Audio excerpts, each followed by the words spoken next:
अगर आप भी एक क्रेडिट कार्ड लेने की सोच रहे हैं तो ये 5 गलतियां बिल्कुल मत करिएगा, या कहूँ कि इन 5 गलतियों को नज़रअंदाज मत करिएगा। क्या है वो 5वीं गलती और किस तरह से आप सभी लोग गलती करते हैं, क्योंकि मज़े में आप क्रेडिट कार्ड ले लेते हैं और उसके बाद फिर आप पछताते हैं, फिर आप उसे सरेंडर करते फिरते हैं। तो वो गलतियाँ आप ना करें, इसलिए इस वीडियो को अंत तक देखें, साथ साथ चैनल को सब्सक्राइब करना ना भूलें।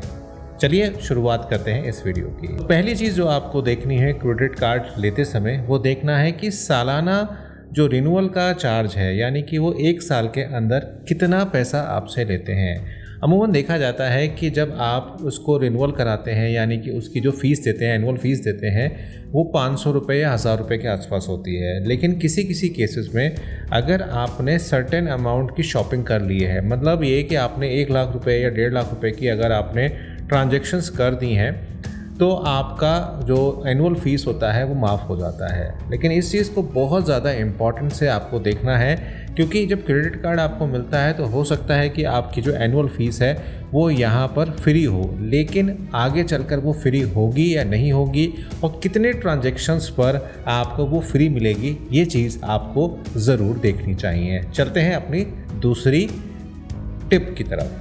अब जो दूसरी ट्रिप है वो बहुत ज़्यादा इम्पॉर्टेंट है। कई बार ऐसा होता है, क्योंकि हम सभी लोग यार मीडियम क्लास से आते हैं, तो कई बार हम क्रेडिट कार्ड से कुछ कैश पैसे जो होते हैं वो विड्रॉ कर लेते हैं। ऐसे केसेस में ये जो कंपनियां होती हैं ये बहुत ज़्यादा हमसे चार्ज लेती हैं, ब्याज लेती हैं।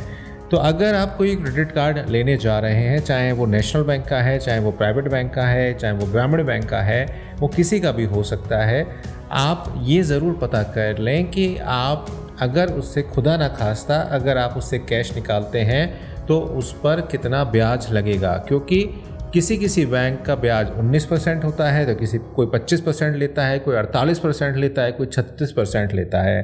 तो अगर आप कुछ ऐसी सिचुएशन में फंस गए जहां पर आपको एटीएम से क्रेडिट कार्ड से पैसे निकालने पड़े, तो उसमें आपकी बैंड बच सकती है। आप जितना निकालेंगे नहीं, उससे ज़्यादा का ब्याज आप भर देंगे।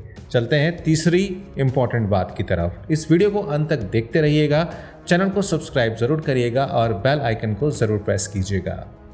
अब तीसरी बात जो आती है वो आती है हमारी, जो आप बकाया जमा करते हैं महीने का।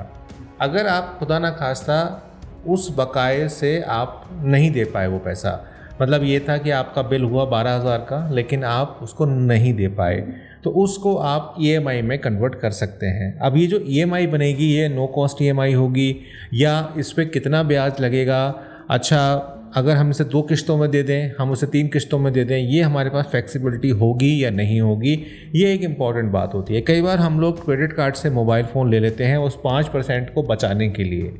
ठीक है, लेना भी चाहिए, उसमें कोई प्रॉब्लम नहीं है, लेकिन हमें ये भी देखना चाहिए कि जो हम बचा रहे हैं क्या वो हमारा इंटरेस्ट रेट में तो नहीं चला जाएगा। अगर आप कोई मोबाइल फ़ोन लेते हैं या कोई बड़ा आर्टिकल लेते हैं, तो इस बात का पहले से श्योरिटी कर लें कि आप जो खरीद रहे हैं उस पर आपको ब्याज तो नहीं देना पड़ेगा। अगर आपको कहीं पर ब्याज देना पड़ रहा है तो आप ये देखिए कि अगर आप कहीं बाहर से फाइनेंस कराते हैं तब आपको कितना देना है, और आप अगर क्रेडिट कार्ड से ले रहे हैं तो आपको कितना उसमें देना है। इसमें दोनों में जिसका कम हो आप उससे ले सकते हैं। चलते हैं चौथे की तरफ। अमूमन जब हम क्रेडिट कार्ड लेते हैं तो हम देखते हैं कि सरचार्ज की बात कही जाती है कि पेट्रोल आप भरवाएंगे तो 1% का जो सरचार्ज है वो आपका माफ़ हो जाएगा। ये आपको बहुत ज़्यादा ध्यान से देखना है। आप ये देखें कि कितने रुपए पर आपका सरचार्ज आपका माफ़ होगा। अगर आप 500 रुपये का तेल पड़वाते हैं तब वो 1% पर होगा, या अगर आप 100 रुपये का पड़वाते हैं तो आपका 1% होगा। क्योंकि मैंने जितना देखा है बड़ा ट्रिकी सिचुएशंस हो जाती हैं कई बार, कि ये लोग क्या कहते हैं कि 500 से लेके 5,000 के बीच में अगर आप अपना कार्ड इस्तेमाल करते हैं तब आपका 1% का वहाँ पर आपको छूट जो है वो मिल जाती है। तो ये चीज़ बहुत ज़्यादा इम्पॉर्टेंट है। अगर आप 100 रुपये का पड़वा रहे हैं तो आपको उससे कोई फ़ायदा नहीं होगा, आपको कोई उसमें पॉइंट्स नहीं मिलेंगे। इस बात का आप बिल्कुल ध्यान रखें। तो जो भी टर्म्स एंड कंडीशंस हैं वो आप ध्यान रखें। आप 5वीं की तरफ चल रहे हैं, लेकिन उससे पहले वीडियो को लाइक ज़रूर कर दीजिएगा, चैनल को सब्सक्राइब ज़रूर कर दीजिएगा। 5वां है कि अगर आप ओवरसीज़ ट्रांजैक्शंस करते हैं, अगेन बात कर रहे हैं हम कि अगर आप इंटरनेशनली कोई चीज़ें खरीदते हैं, या कुछ इस तरीके की चीज़ें आप ख़रीदते हैं या इंटरनेशनली आप विज़िट करते हैं, तो वहाँ पर आपका कार्ड किस तरह से परफॉर्म कर रहा है। वहाँ अगर आप इंटरनेशनल कोई चीज़ वहाँ पर ख़रीद रहे हैं या कोई ट्रांजैक्शन अगर आप कर रहे हैं, तो क्या उसके ऊपर कोई चार्ज लग रहा है या नहीं लग रहा है। अगर उसके ऊपर कोई चार्ज लगता है तो आपको ध्यान देने की ज़रूरत है। साथ साथ आपका जो कार्ड है क्या सर्टेन कंट्री में चलता है या नहीं चलता। फॉर एग्जांपल वीज़ा और मास्टर कार्ड तो लगभग चलते ही हैं, लेकिन रुपए का जो कार्ड आया है कहीं कहीं उसमें दिक्कतें देखने को मिलती हैं। हालांकि वो भी पूरा इंटरनेशनली वर्क करता है, लेकिन फिर भी कई जगह दिक्कत होती है। तो आप इस चीज़ को श्योर कर लें कि जो कार्ड आप ले रहे हैं वो सब जगह मान्य है।